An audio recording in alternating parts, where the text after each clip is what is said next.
Okay, so a little bit of information for you here. Whether you've heard about this I don't know, but I'm going to tell you anyway, because I like to. Basically, Glenn Schofield has tweeted, and I quote, that anybody found reverse boosting in Advanced Warfare is going to face a ban. Permanent or not, we don't know. I think he might have said permanent. I'm kind of dusting over it because I've seen the tweet very briefly. Now, what do you think about that? What are your thoughts on that? Well, I'm going to tell you mine, as you can imagine, because I now find that every game of Advanced Warfare that I drop in, be it Domination or, particularly Ground War, there's at least 3 to 4 people who are continuously exploding next to me. And, as soon as you spawn, there's an explosion next to you, there's a dead body, or there's 5 to 6 dead corpses on the floor because there's that many people doing it. There's only a select amount of spawns, and those spawns are just piled high with bodies like the apocalypse. No pun intended. Now that would tell me that there are a lot of people who use it because they can't play Advanced Warfare, and I suppose people can counter that.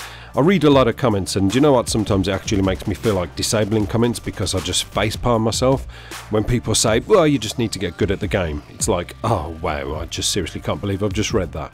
Lag doesn't affect me and things like that. Well, I've said before, if that's the case, then fantastic. Give yourself a proud pat on the back because you are in the minority, my friend. Now, I did use a reverse boosting account for the purpose of the tape with my one video where I air quotes, God told me to reverse boost.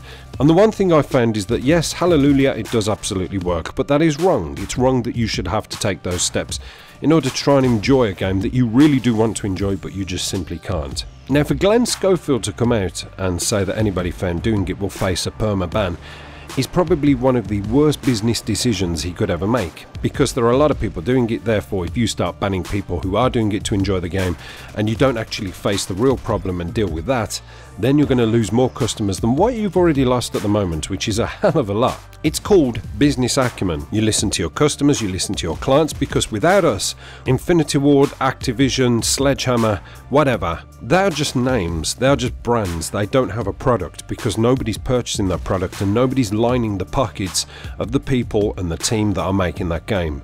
So you look out for your customers as a business and say, are you happy with this product? If they say no, you have to take that on board and you have to deal with it accordingly.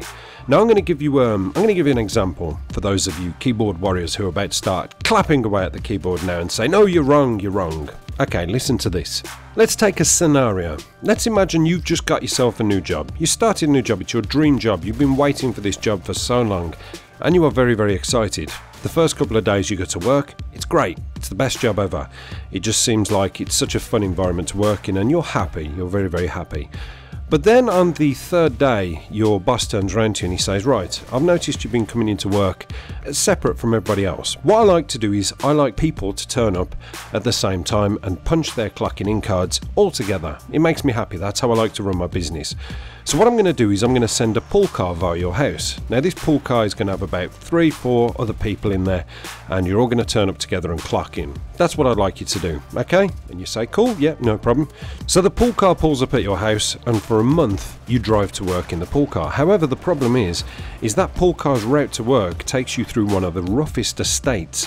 I mean, this place is filled with crackheads, lowlifes, thieves, carjackers. And what happens is every day on your way to work and from, you get stopped at some lights, some guys open your doors, they hold you at gunpoint and they take your wallets and your purses and all of your money, pull you out the car and give you a bit of a kick in for good measure, and then throw you back in and you're on your way. This happens every single journey. Now obviously your experience with work is going to be awful, you're not going to enjoy it, so what you decide to do is you take matters into your own hands. And I don't mean you turn up heavy armed with a group of 60 of you and take out the whole estate with fucking AK-47s. What I mean is you catch the bus, you drive your car, you make your way to the train station and catch that, and you still turn up at the same time as everybody else, but your boss isn't happy and he says, why aren't you catching the pull car, what's going on? And there's a lot of people who've made this decision. They don't catch their pull cars, they make their own way. And they turn around and say, the pull car, it's terrible. It's a terrible journey. Every time we get in that car, we get robbed, we get jacked.